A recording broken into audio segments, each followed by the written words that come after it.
Welcome to the Betson Connection Cape Atlantic League wrap-up show, coming to you on Sunday night because we have a special broadcast upcoming. Ocean City, Mainland in the South Jersey Group 3 semifinals. I'm your host, Chuck Betson, joined by my co-host, Ken Williams. Kenny, how are you this evening? Good to be here, Chuck. And a terrific football game played yesterday at Ocean City High School. And what a victory for the Mainland Mustangs as they came out victorious, 21-16.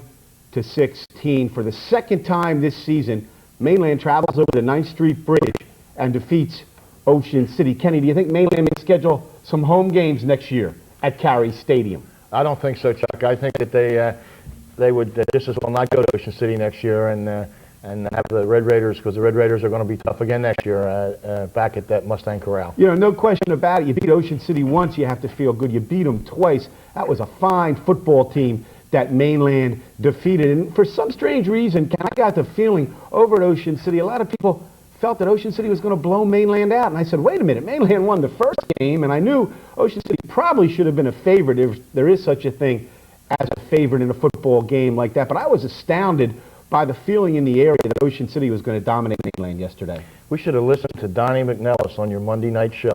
He said what the outcome was going to be.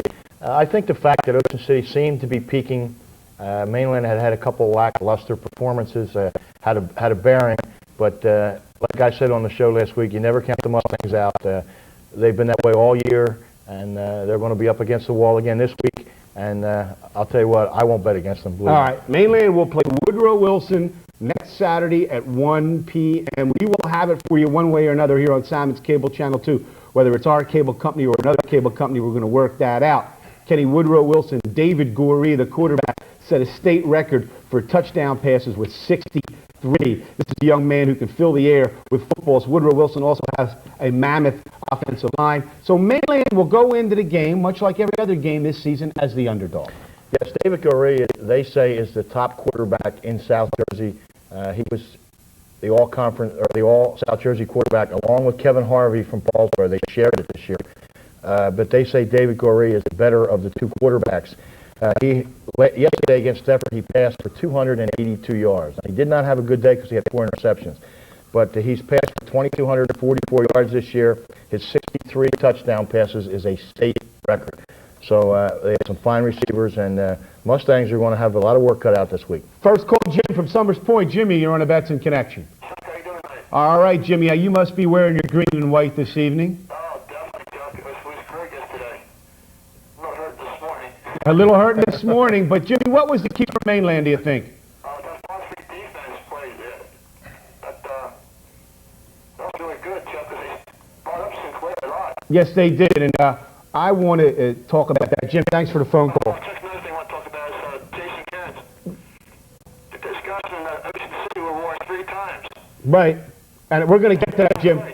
All right, let's talk about that. Number one, Ken Williams, the Mainland defense, okay? Brian Tetley, the defensive coordinator, they showed Ocean City a variety of looks. Yeah, they had used some 53 earlier, but they came into 53 yesterday, and they were going to use it in crucial situations. The thing that really makes it more outstanding for me is they took Jason Cairns, a linebacker, and they moved him to nose in crucial situations. And I said before, Jason Cairns is one of the best players, I think, in the league. Had the misfortune of being ejected from the game, and they picked up the slack. Chris Broom came in, a couple other young players came in, and they picked up the slack for Jason, and Coach Tetley mixed his defenses up using some 5, some 4 in different situations. He played a lot of an 8-man front, almost forcing Ocean City to throw the football, and I thought did an outstanding job coaching. A variety of defensive looks from Brian Tetley, one of many heroes for Mainland yesterday. And with the Cairns ejection, we deal with it during the telecast tonight. You really can't see what transpired there, Ken. I can understand a flag, but to eject the player is a severe penalty because now, under state rules, Jason Cairns will be ineligible to play against Woodrow Wilson. Yes, and he's a senior. This would be his last football game. I don't think, personally, that you eject a player, especially this far in the season, in a playoff game. Especially, the rule states, in my interpretation, the rule flagrant. Well, this was not a flagrant. If it was a punch, it was not a flagrant punch. He was on the ground in a pile. Now, how flagrant can it be? And again, you know, there are a lot of different versions. There are all kinds of stories that have come out. Right. And basically, I think probably the story that is closest to the truth is he moved his hand to try to move somebody else's hand that was trying to do some damage to him. The official was there, threw the flag, but the ejection I thought was just totally ridiculous. All right, we're going to go to the phones, and while we do, let's roll the Calvi Electric Betson Connection scoreboard. We have some NFL scores for you tonight as well. Of course, this scoreboard brought to you by our friends at Calvi Electric, 14 South California Avenue, Atlantic City, 345-0151. There you see Mainland over Ocean City, Woodrow Wilson big over Deptford. Deptford had come into that game unbeaten. So South Jersey Group 3 next week, Woodrow Wilson, Mainland. South Jersey Group 2, Northern Burlington beat Kingsway 2017. Congratulations to St. Augustine. They went parochial 1, they beat St. Mary's 30-8. Washington Township beat Shawnee at the Meadowlands 19-7 in Group 4. And Paulsboro all over Gloucester 50-0 in South Jersey Group 1. Some college scores. Congratulations to Casey Keeler and Rowan. They are in the NCAA Division III final. And Delaware goes down to McNeese State. That game was late last night. I don't know if you got the score, 52-18. So the season's over for Delaware. NFL scores. Carolina over Indianapolis. Green Bay beat Cincinnati. Miami beat Atlanta. Minnesota over Tampa Bay. These are all scores from today. New Orleans over New England, 31-17. St. Louis beat the Jets, 23-20. A long season for Rich Kotite. Pittsburgh over Houston. San Diego over Cleveland. Look at Washington, 24-17 over Dallas late in the fourth. That's a final now. Kansas City beat Oakland. Denver over Jacksonville. The Eagles went down to Seattle, 26-14. So Eagles probably due for a loss. Tony, you're on the Betson Connection. Chuck, we got a new location this week. We're at Coach Coffee's house to set up Jason Fireworks. The Fireworks finally threw you out. All right. Hey, Tony, what was the key for the Mustangs yesterday in your mind? We just executed well. We just played our game, and we just came out and we just beat them. We the whole game. The score might say 21-16, but in my opinion, we just beat them the whole game. We just killed them, I think. Tony, why do you think so many people did not give Mainland a chance in the game against Ocean City yesterday? Well, they thought that since we beat them the first time, they just said we were lucky.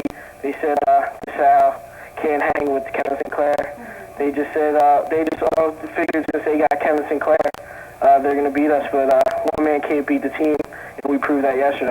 Tony, I also understand that some correspondence was received. Mainland players were getting letters from Ocean City people during the week. Can you confirm that? Yeah, everybody got a letter, and it had girls' names for our names. Like my name was Tony with an I. Marcus Perry's was Mary Lamb Perry.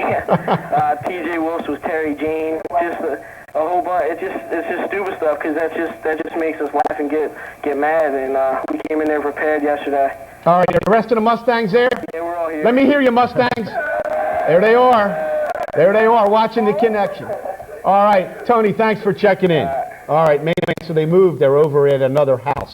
They were with us this afternoon, I think. Yeah, we were at a function. Judge Henry Broom, a fine holiday party, and the entire Mainland team was there. Seemed like half of Atlantic County was there, but a lot of pride on the coaching staff and amongst the players. And again, Ocean City had a great season as well. You beat Ocean City twice, Ken, in 1 year. I think it's safe to say now, Mainland had the better team.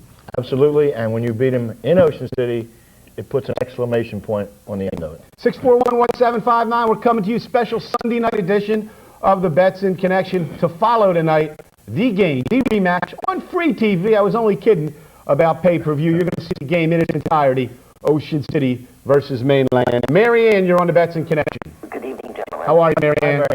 Getting over the pneumonia, thank God. That's great. First of all, congratulations to the Mainland young men. My brother and my nephew went to see the game, and they were both excited, said it was an outstanding game. There really was, Mary Ann. Both teams played hard. And Kenny Williams, you called this sitting in a hospital room. Is that right? Yes, he did. He made a prediction. Wait. He got me. You want to share that prediction you made when you were in the hospital room, Ken Williams? I can't remember. I can. Well, but Kenny, I want to tell you something. It's the first I've gotten to talk to you since Thanksgiving. Outstanding job on the call of the game. if I was you, young man, look over your shoulder. You got an up-and-coming gentleman called your son who did a wonderful, wonderful job. He was a seasoned pro. He carried me, I think, He Marianne. did not do a wonderful job. It must have been so hard for that young man to say, well, Ken, instead of well, Dad, Well, but you guys did a great job. And Chuck, what a year this has been. It's a great year, Marianne. Thanks for the call. We got a lot of calls. We got to get them on. A tremendous year for high school football. I said it before, just a thrill for me, and I know for Ken Williams to be able to bring you the games on Salmons. We broke some new ground this year doing live telecasts. We did Holy Spirit Mainland live. Got nothing but positive comments on that. Not easy to do. And then on Thanksgiving Day, we did Assagami Oakcrest live with live reports. I can promise you, winter basketball, we're going to do more live broadcasts. We feel like we've developed a market here. And, of course, we have the advertisers. That's the real key. And we're going to be doing more on Salmon's Cable Channel 2 in the future. You're watching the Betson Connection Cape Atlantic League wrap-up, our final show. We'll be back with more right after this. The undisputed heavyweight champion of the Buffalo Wing is Charlie's Bar and Restaurant, located at 800 Shore Road in Summers Point. But it just isn't a wing thing, Charlie, as the entire menu is a knockout. Every Friday, Saturday, and Sunday, enjoy the 2.5-pound prime rib special. The Charlie's menu specializes in German and American cuisine, which is cooked to order. Charlie's specialties are excellent also. On Tuesday night, enjoy 25-cent steamers. On Thursday night, it's all-you-can-eat ribs for $10.95. And there's daily drink specials at Charlie's with $1.50 margaritas from 3 to 6 on Friday afternoons. There's also a great children's menu at Charlie's with prices ranging from $2.25 to $7.85 and a daily free luncheon special for children under 8. Charlie's is also a great place to play pool, shuffleboard, and darts. Charlie's is open Monday through Saturday, 7 a.m. to 3 a.m. and on Sundays from noon to 3 a.m. For takeout service at Charlie's, dial 927-FOOD. For the past 29 years, the Humane Society of Ocean City has provided the communities of Cape May County with a no-kill animal shelter. Each year, we handle more than 1,500 animals. Our shelter staff works hard to ensure that every animal is adopted into a caring and loving home. Our no-kill policy means that every animal remains a guest until they're adopted. Your support of the Humane Society of Ocean City is vital to our efforts to continue providing a no-kill shelter. For more information or to volunteer, call 399-2018. The Giuliano family would like to invite you to enjoy an unforgettable dining experience. Located at Ocean Heights Avenue and Zion Road in Bargaintown, Giuliano's is open for lunch 11:30 to 3 daily and dinner from 4 till 11. Try a tempting appetizer while your entree is cooked to order. Relax in Giuliano's lounge with a snack and a cold drink. Or visit Giuliano's packaged goods store with a wide variety of spirits and cold beer. For a family restaurant with family prices, come to Giuliano's, Ocean Heights Avenue and Zion Road, Bargaintown, 927-6363. The law offices of Broom and Bellucci have been serving the Atlantic City metropolitan area since 1966. Located at 1701 New Road in Northfield, Henry Broom and Bruno Bellucci specialize in personal injury cases. The firm also has an expertise in divorce and workmen's compensation. A law firm with a sporting touch, Broom and Bellucci would also like to wish all the athletes in the Cape Atlantic League a successful winter basketball season. Like a point guard dribbling through a full-court press, Broom and Bellucci can help you find a way through the legal labyrinth. Henry Broom is a graduate of the University of North Carolina, so he knows all about the winning mystique.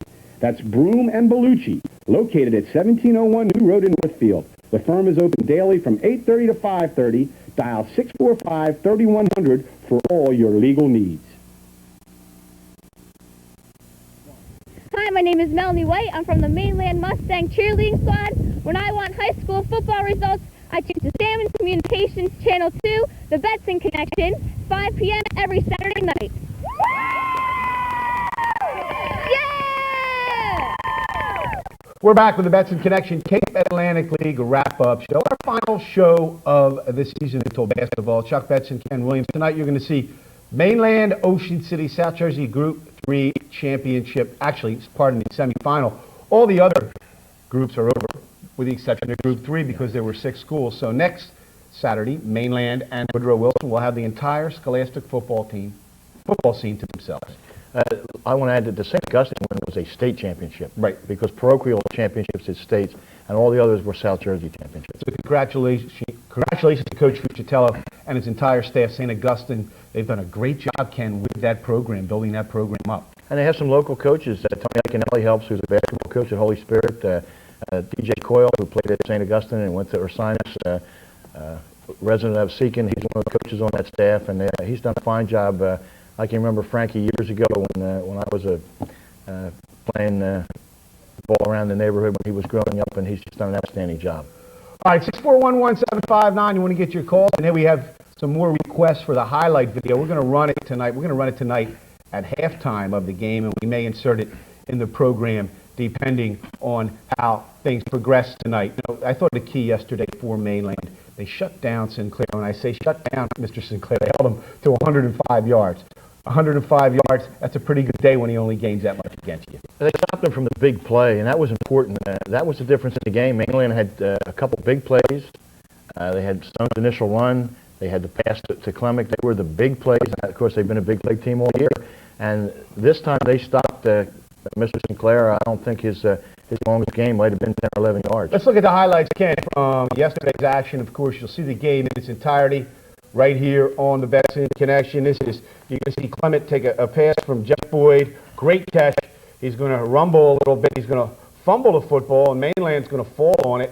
You'll see the wild scramble, and that sets up John Stone. He's a Red Raider killer. 6 touchdowns this year against Ocean City. He went down the right sideline. That was a 52-yard scoring play, and that got Mainland on the board first. And there he is doing a little of the NFL on the goalpost there.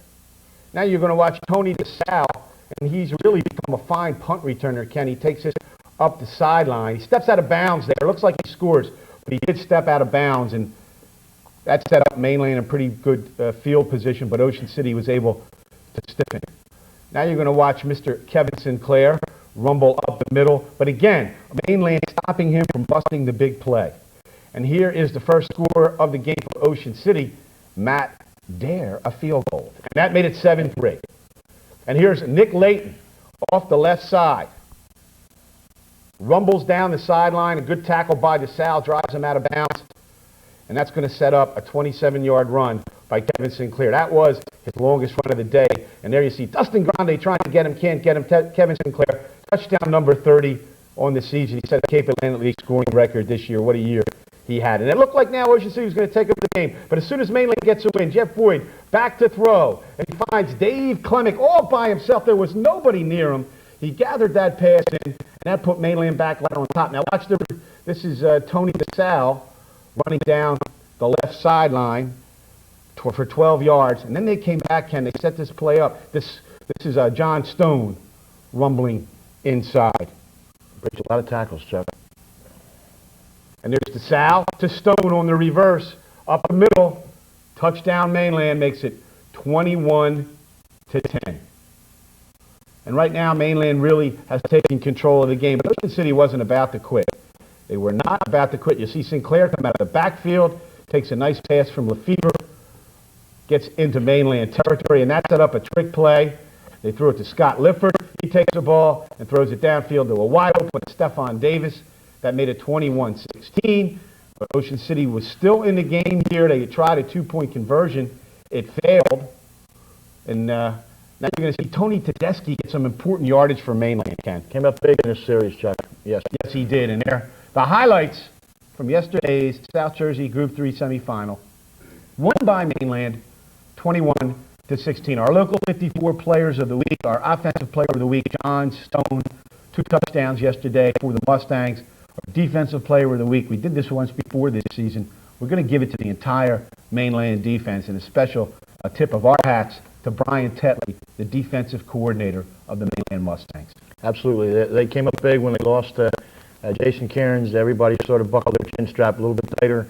And young Mulvena kid came in, and Chris Broom came in and picked up the slack, and Matt Cusio, and I just can't say enough about the overall job that they did. And there you see it, John Stone, Mainland, the entire defensive football team on Mainland, particularly when they lost Jason Cairns. You know, Ken, Jason Cairns did not play in the first game against Ocean City, and you could probably say he is the best linebacker on the Mainland squad. He played less than a half yesterday, so Mainland beats Ocean City twice with its best linebacker playing less than half of one game.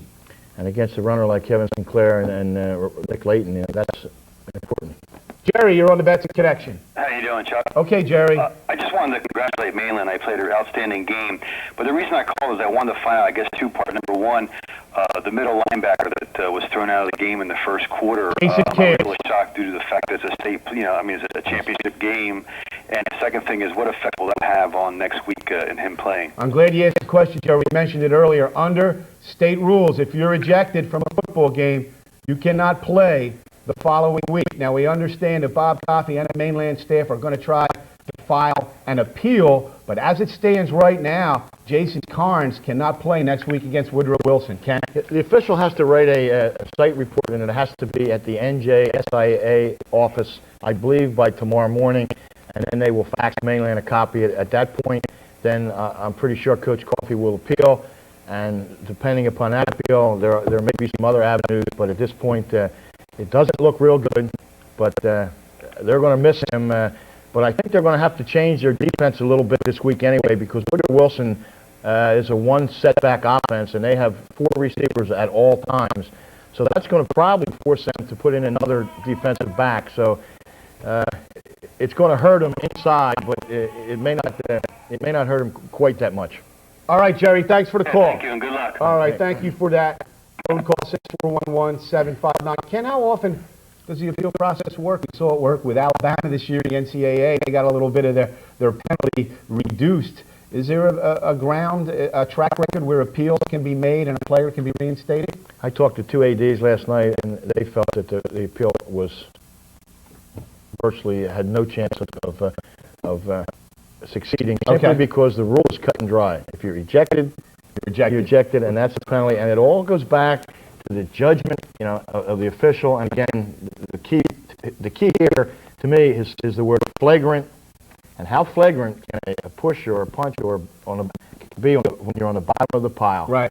And again, it's an official's decision. You would think that in a state playoff game, they may use a little discretion, warn the player. I know you'll watch during the broadcast, they warned Stephon Davis. They told the Ocean City coaching staff that Stephon Davis was on the verge of being ejected, yet they did eject Jason Carnes. Now, if he threw a punch, that's probably grounds for at least, certainly a penalty, but the ejection is a very severe penalty when you consider that he will be ejected, will not be able to play in the game next week. And can clarify it, if he had been a junior, would that mean he would not be able to play in the opener next year as a senior? Yes. Is that how the rule reads? Yes. Let me say this. The officials were from Camden. Okay. I did not know any of them.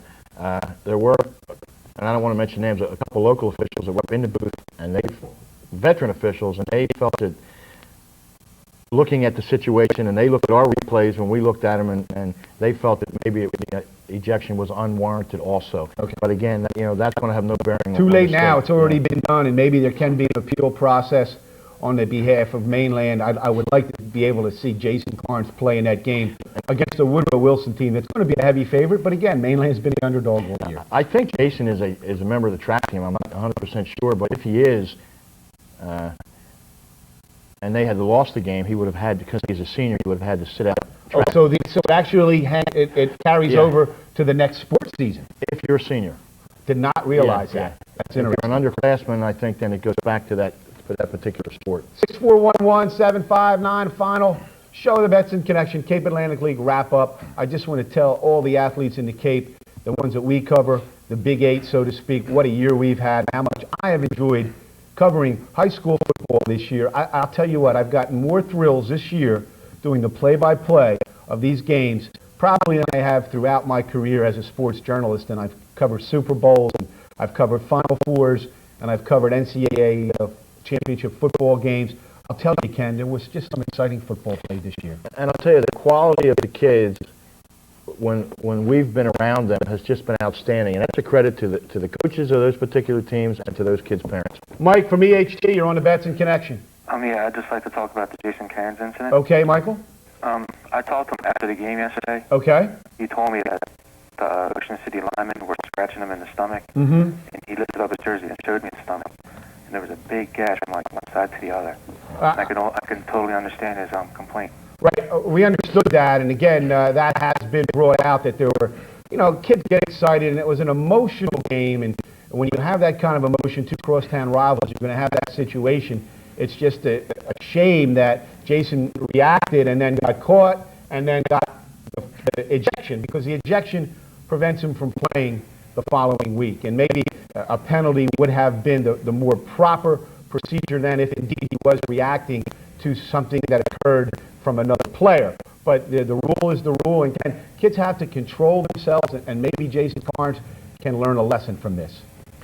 Well, the penalty was assessed also, Chuck. I understand that. But I guess to take the last game in a state playoff away from a senior who missed early in the season, I don't know what he's going to learn from it. Okay, Michael, thanks for the call. And I'm glad for that you clarified that situation, because we did have some reports that Jason Kearns had some marks on his body or welts or whatever. That, when you play a physical game like occurred yesterday, that's probably going to occur. 641-1759, that is the number as we wrap up our Cape Atlantic League football edition. We're coming to you on a Sunday night because under state rules, we're not allowed to televise this game until 24 hours after it is completed. Now, we could have put it on earlier, but we know the NFL is on, and we wanted to put it on right after the Philadelphia Eagles contest tonight. Eagles went down to Seattle today, Ken Williams, and with the Cowboys losing, that could have set up a big showdown next Sunday. It sure would. Had the Eagles been able to come up with a victory today. Yes. Let's go to Dan from Linwood. Dan, you're on the Betson Connection.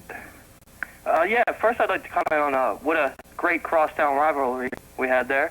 Yes, it was. In your opinion, I'd like to know who you guys would give the game ball to. The game ball, we picked our players of the week. John Stone on the offense and the entire Mustang defense. These were our respective local 54 players of the week, and we couldn't really pick a defensive player on the mainland team because the entire defense played so well. Perhaps it should go to Brian Tetley, the defensive coordinator. I'll tell you what, I thought he was Bud Carson out there. The way he mixed up the defenses, I don't really think Matt Lefevre really was expecting to see the variety of defenses he saw. Brian Tetley needs another haircut, I think. Yeah, that's right. He needs to get his hair done again. Thanks for the phone call. 641-1759. It was an emotional game. As I drove into Ocean City, the first thing I was greeted by as I came over the 9th Street Bridge were some giant signs that said, "Mustangs, go home." The Ocean City kids had the signage right out there as the Mainland came over the bridge, and I guess I'd only serve to fire Mainland up a little bit. There was a lot of green and white streamers when I came over. I came over a little before you did, and there was... I understand that big sign up there that said Season's Greetings. Earlier in the morning it said Season's Greetings from the Mustangs.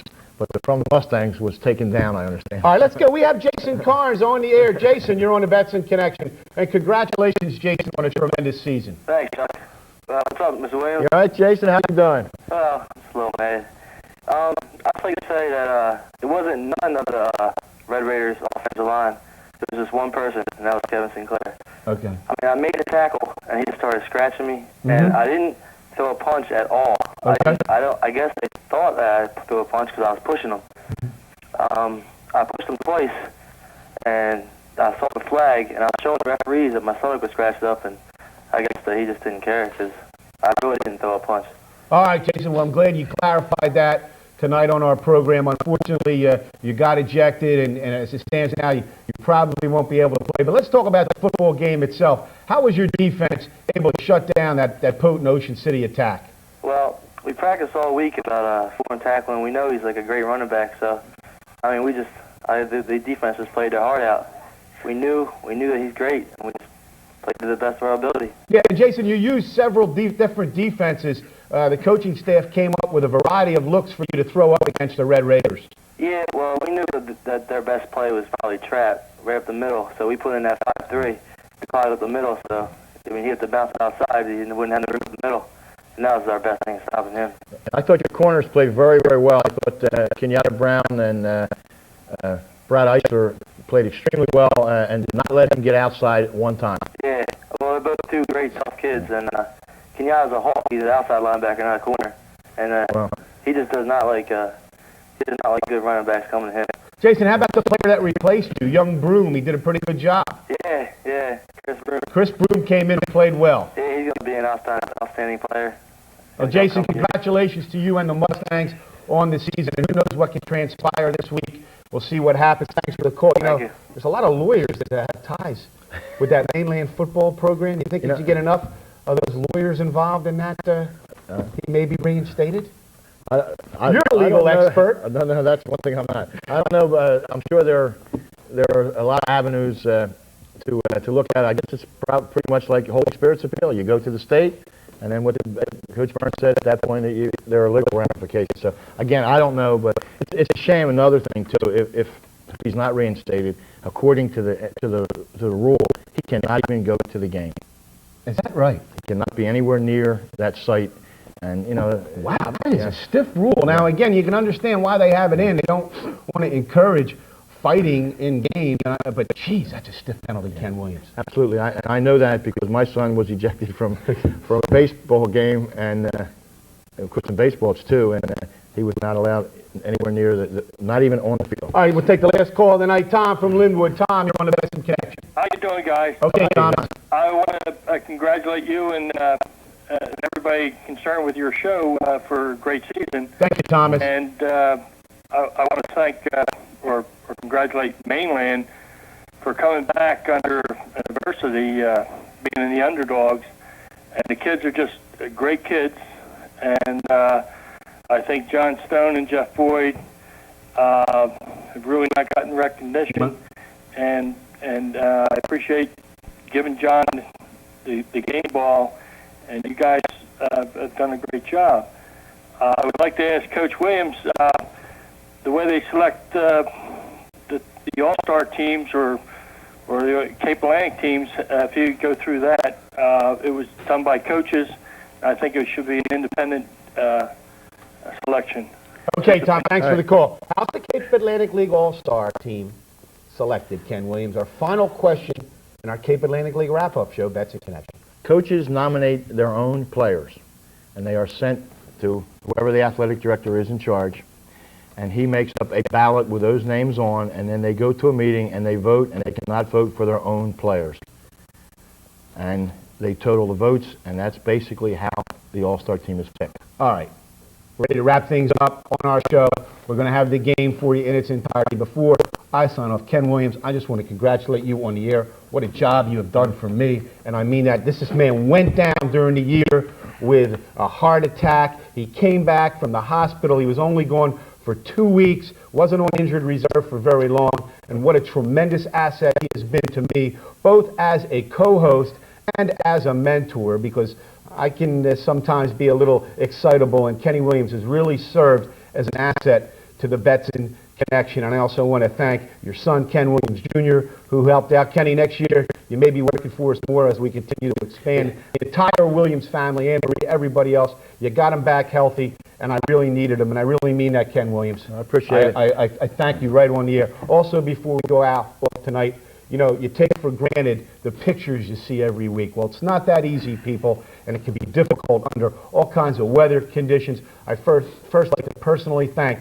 Jack Hagan, who's as good as anybody that does this on a higher level at ABC or ESPN, NBC. Jack Hagan, you're one beautiful individual, and you're talented. I also like to thank Lamar Clark, the Rock of Gibraltar on Salmon's Cable Channel 2. You see him down on the sidelines, and you know what? You talk about role models, and you talk about the need for role models, particularly in the African-American community. Well, I'm going to tell you right now, Lamar Clark, you are a role model. Thomas G. Skull, Johnny Pacifico, Tom Chuddick, all the rest of the people. Billy Roach came in and helped out at the end of the season. They all participated in this, and this was an entire team effort. And of course, Bob Pipperato, the head man here at Salmons, I think this year you realized how big high school sports are, and he has promised you that we will do more live football games and basketball games in the upcoming year. And of course, Bob Lund, the program director here at Salmons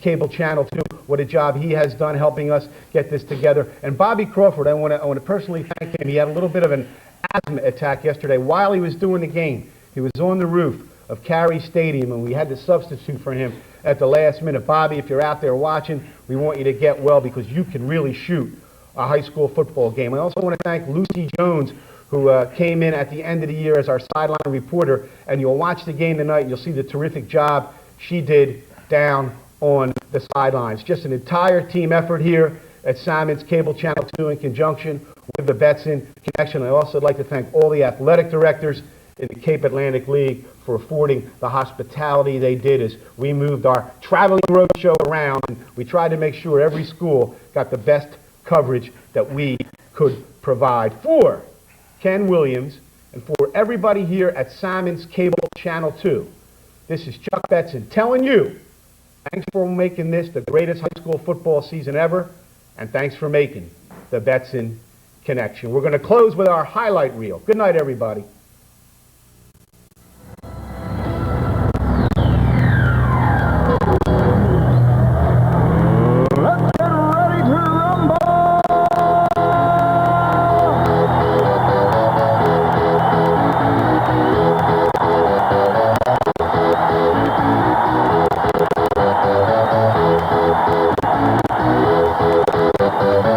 Y'all ready for this?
Y'all ready for this?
You're unbelievable.